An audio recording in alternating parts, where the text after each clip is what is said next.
Assalamualaikum warahmatullahi wabarakatuh. Bismillahirrahmanirrahim. Alhamdulillah wassalatu wassalamu ala Rasulillah wala haula wala quwwata illa billah, amma ba'du. Pemirsa Nuransa di mana saja berada, mudah-mudahan kita selalu diberkahi oleh Allah Subhanahu wa taala fid dunya hatal akhirah. Al-Kisah, suatu ketika Allah Subhanahu wa taala ketika menciptakan dua makhluknya yang bernama akal dan nafsu.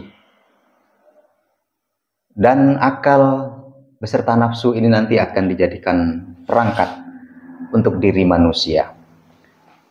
Lalu akal ditanya oleh Allah Subhanahu wa taala, "Man ana wa man anta?" Lalu akal menjawab, "Anta Rabbi wa ana abduka." Engkau adalah Tuhanku, sedangkan aku adalah hambamu. Lalu Allah Subhanahu wa ta'ala bertanya kepada nafsu, "Man ana wa man anta?" Lalu nafsu menjawab, "Ana wa ana, anta wa anta." Saya adalah saya, sedangkan engkau adalah engkau. Allah Subhanahu wa ta'ala menilai begitu sombongnya jawaban nafsu ini. Lalu Allah Subhanahu wa ta'ala mengutus malaikat agar supaya nafsu ini dimasukkan ke dalam neraka untuk dibakar selama 1000 tahun. Kemudian setelah 1000 tahun diangkatlah nafsu ini. Lalu ditanya kembali oleh Allah Subhanahu wa ta'ala, "Man ana wa man anta?" Lalu nafsu menjawab, "Anta wa anta, ana wa ana." Engkau adalah engkau, sedangkan aku adalah aku. Masih juga sombong jawaban nafsu ini. Lalu Allah Subhanahu wa ta'ala mengutus malaikat untuk kedua kalinya agar mengirim nafsu ini ke dalam neraka untuk dibakar dan dilaparkan. Setelah 1000 tahun lamanya, kemudian oleh Allah malaikat diperintahkan untuk mengangkat kembali nafsu. Lalu ditanya oleh Allah Subhanahu wa ta'ala, "Man ana wa man anta?" Lalu nafsu pun menjawab, "Anta Rabbi wa ana abduka."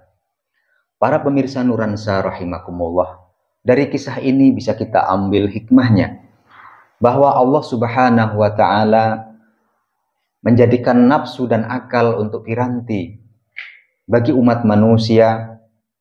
Hidup di dunia ini Allah Subhanahu wa ta'ala mewajibkan puasa bagi orang-orang yang beriman, agar capaiannya adalah menjadi hamba-hamba Allah yang muttaqin, dengan berlapar, haus, dan serta menahan hawa nafsu dari segala hal yang tidak dikehendaki dan tidak diridhoi oleh Allah Subhanahu wa ta'ala.